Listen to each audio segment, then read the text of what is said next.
नमो नमः। श्रीमद् वाल्मीकि रामायणम् अयोध्या कांडम् 31 सर्गः। वल्कल वस्त्र धारण। महामात्रा वचः श्रुत्वा रामो दशरथं तदा अभ्यभाषत वाक्यं तु विनयज्ञो विनीतवत्। प्रधानमंत्री सिद्धार्थ के वचनों को सुनकर विनय मूर्ति श्री राम नम्रता पूर्वक महाराज दशरथ से कहा, त्यक्त भोगस्य मे राजन् वने वन्येन जीवतः किं कार्यम् अनुयात्रेण त्यक्त संगस्य सर्वतः। हे महाराज, जब मैं राजभोगों को छोड़ चुका और वन में उत्पन्न होने वाले पदार्थों से अपना निर्वाह करना स्वीकार कर चुका, फिर मेरे साथ सेना आदि भेजने की क्या आवश्यकता है।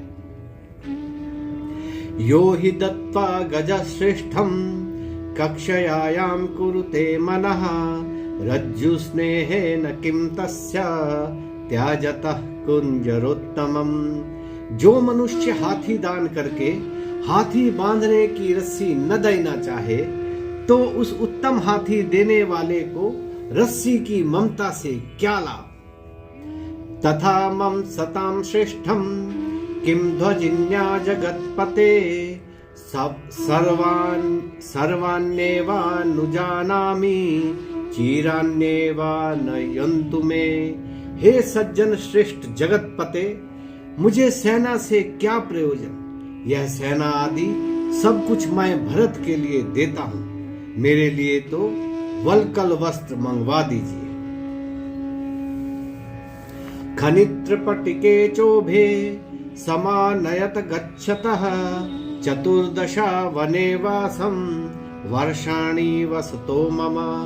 मुझे 14 वर्ष तक वन में रहना है, अतः कंदमूल फल खोदने और काटने के लिए मुझे एक कुदाल और एक टोकरी मंगवा दीजिए, जिससे मैं अब शीघ्र वन को प्रस्थान करूं। अथ चिराणि कैकेयी स्वामया ह्यत्यव्राघवम् उवाच परिधत्स्वेति जनौघे निरपत्रपा। उस जन समुदाय के बीच में निर्लज्ज कैकेयी स्वयं वल्कल वस्त्र ले आई और श्री राम से बोली, लो इन्हें पहनो। सचिरे पुरुष व्याघ्र कैकेय्या प्रतिगृह्यते सूक्ष्म वस्त्रम अवक्ष्विप्य मुनि वस्त्रान्यवस्तः। पुरुष सिंह श्री राम ने कैकेयी से वे वल्कल वस्त्र ले लिए और अपने बहुमूल्य महीन वस्त्रों को उतारकर मुनि वस्त्रों को धारण किया। लक्ष्मणश्चापि तत्रैव विहाय वसने शुभे तापसाच्छादने चैव जग्राह पितुरग्रतः। लक्ष्मण जी ने भी पिता के सामने ही सुंदर वस्त्रों को उतारकर तापस वस्त्र धारण कर लिए। समीक्षा चिरम सा सीता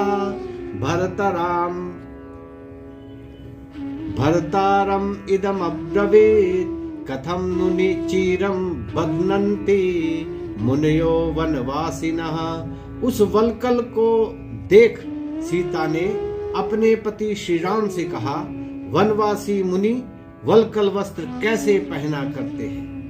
कृत्वा कंठे चसा चिरम एकमादाय पाणिना तस्थौ या कुशला तत्र व्रीडिता जनकात्मजा।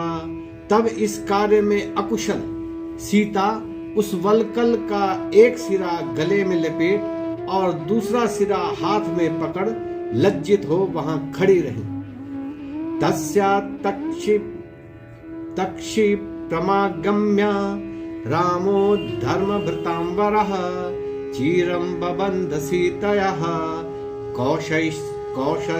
कौशेयस्योपरि स्वयं। सीता की ऐसी दशा देखकर धर्मात्माओं में श्रेष्ठ श्री राम ने तुरंत उसके समीप आकर रेशमी वस्त्रों के ऊपर उस चीर को स्वयं बांध दिया।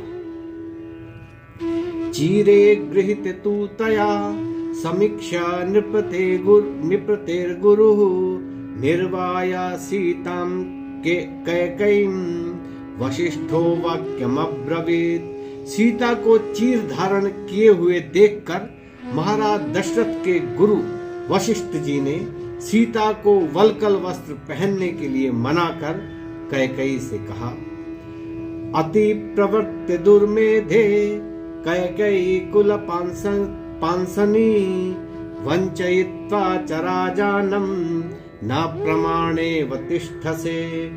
अयि दुर्बुद्धे कुल कलंकिनी, महाराज को धोखा देकर तू मर्यादा का उल्लंघन कर चुकी। अस्तु, जो हुआ सो हुआ, अब तो मर्यादा के भीतर रहो। न गंतव्यम वनम देव्या सीतया शीलवर्जिते अनुष्ठास्यति रामस्य सीता प्रकट मानसम। हे दुश्शीले, देवी सीता वन को नहीं जाएगी, अपितु श्री राम के वन से लौटने तक राज सिंहासन पर बैठकर राज्य शासन करेगी। अथ यास्यति वैदेही वनम रामेण संगता वयमप्यनुयास्यामः पुरं चेदम गमिष्यति। यदि सीता राम के साथ वन गई तो हम लोग ही नहीं किंतु सारे अयोध्यावासी राम के साथ वन चले जाएंगे। भरतश्च सशत्रुघ्न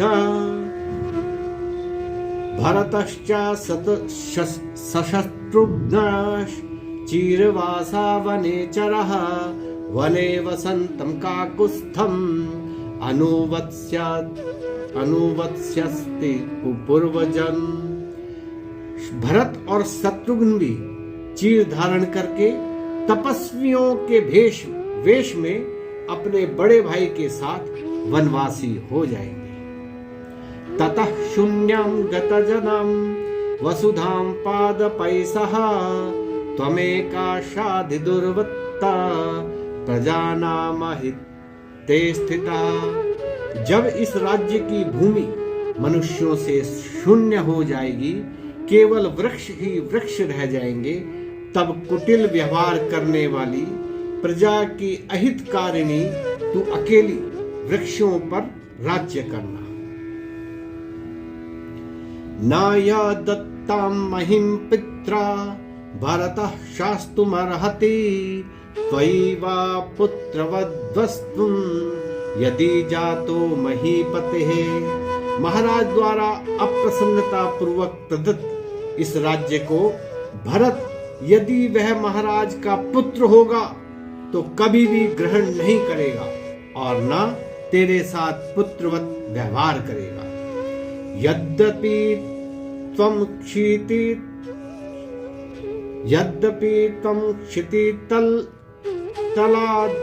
गगनं चोत्पतिष्यति पितृवंशचरित्रज्ञ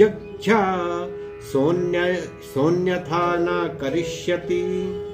भले ही तुम पृथ्वी छोड़ आकाश में चली जाओ अर्थात मर जाओ, तो भी अपने कुल के आचार को जानने वाला भरत कुलाचार के विरुद्ध आचरण कभी न करेगा।